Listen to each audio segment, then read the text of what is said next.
تا حالا شده بدونی دقیقاً باید چی کار کنی؟ حتی بدونی اون کار چقدر برات خوبه؟ اما یک نیروی نامرئی مثل یک دیوار شیشه‌ای جلوت رو بگیر و نذاره شروع کنی؟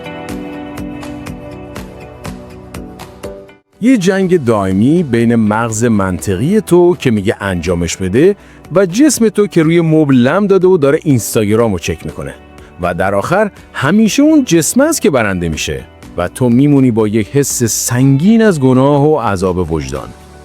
این پدیده اسمش تنبلی نیست، اسمش اهمالکاریه. امروز قراره با هم 3 دلیل پنهانی و روانشناختی اهمالکاری رو کالبد شکافی کنیم و در آخر یک تکنیک 25 دقیقه‌ای بهتون یاد میدم که طلسم این غول رو برای همیشه میشکنه. پس حتما تا آخر این ویدئوی بسیار مهم با من همراه باشید. سلام به همه همسفرهای عزیز. من فرزادم و اینجا فلسفه بی زمانه. جایی که یاد میگیریم چطور با شناختن عمیق خودمون کنترل زندگیمون رو به دست بگیریم.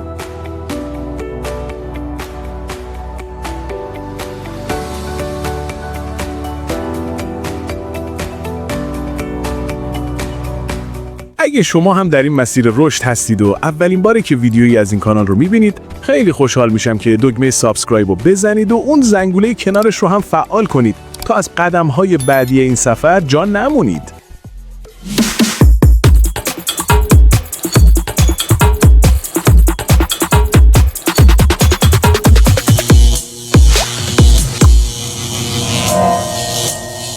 اولین قدم برای غلبه بر اهمالکاری تغییر دیدگاه ما نسبت به اونه.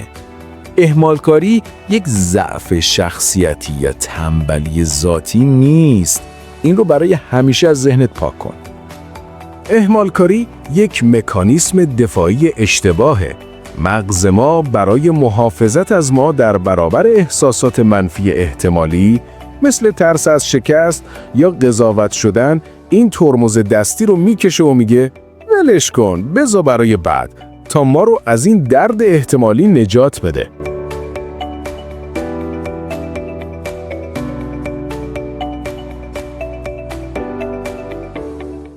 پس دشمن ما یک غول بیشاخ و دم نیست، بلکه یک نگهبان دلسوز اما نادانه که باید یاد بگیریم چطور باهاش کنار بیاییم.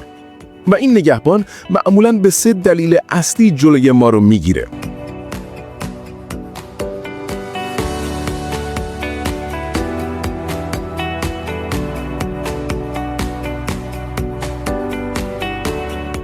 اولین و بزرگترین دلیل ترس از شکست خوردنه. ما با خودمون میگیم اگه این پروژه رو شروع کنم و اونطور که میخوام نشه چی؟ اگه تمام تلاشم رو بکنم و نتیجه نگیرم چی؟ این یعنی من به اندازه کافی خوب نیستم. این ترس اونقدر بزرگه که مغز ما ترجیح میده اصلاً شروع نکنه تا با احتمال شکست روبرو نشه.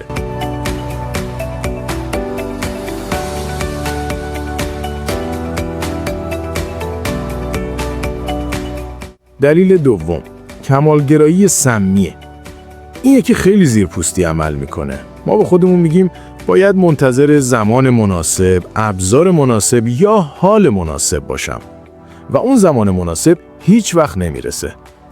کمالگرایی یک بهانه بسیار شیک برای اهمالکاریه، چون ما از ارائه یک کار غیر عالی میترسیم.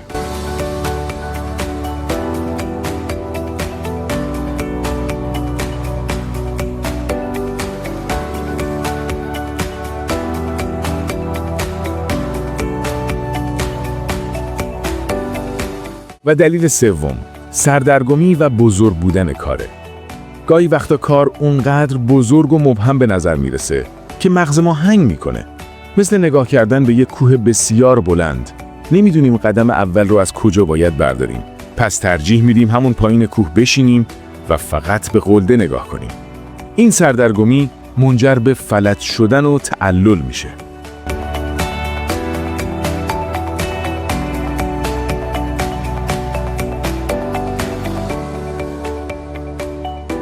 خب تا اینجا کدوم یکی از این دلیل ها براتون آشناتر بود؟ اگه تا اینجا یه ویدیو مطالب براتون مفید بوده، ممنون میشم اگه همین الان دکمه لایک رو بزنید و اگه هنوز کانال رو ساب نکردید با زدن دکمه سابسکرایب و گذاشتن یک کامنت انگلیسی حتی یک کلمه از ما حمایت کنید. خیلی ممنونم. خب بریم سراغ اون تکنیک جادویی 25 دقیقه‌ای.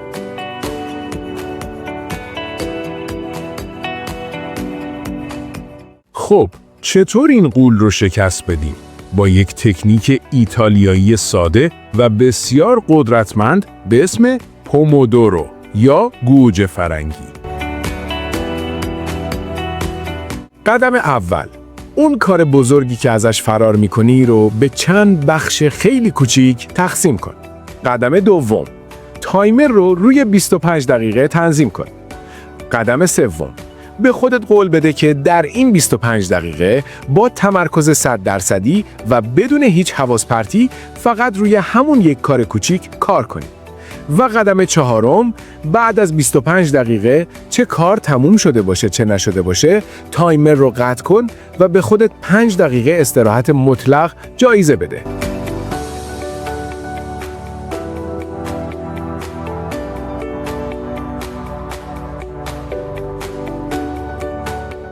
این چرخه جادو میکنه. چرا؟ چون به مغزت میگی نگران نباش، فقط 25 دقیقه است. و با این کار مقاومت اولیه مغز رو هک میکنی. سخت‌ترین قدم همیشه همون اولین قدمه و پومودورو برداشتن اون قدم رو به شدت آسون میکنه.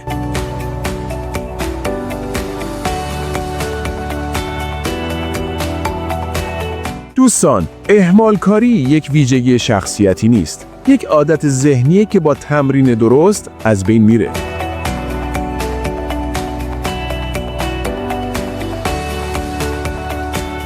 و اما مأموریت این هفته، فقط یک کاری که مدت هاست به تعویق انداختی رو انتخاب کن و فردا فقط یک جلسه 25 دقیقه پومودورو روش انجام بده. هدف ما تموم کردن اون کار نیست. هدف ما فقط شروع کردن و شکستن طلسم اهمالکاریه.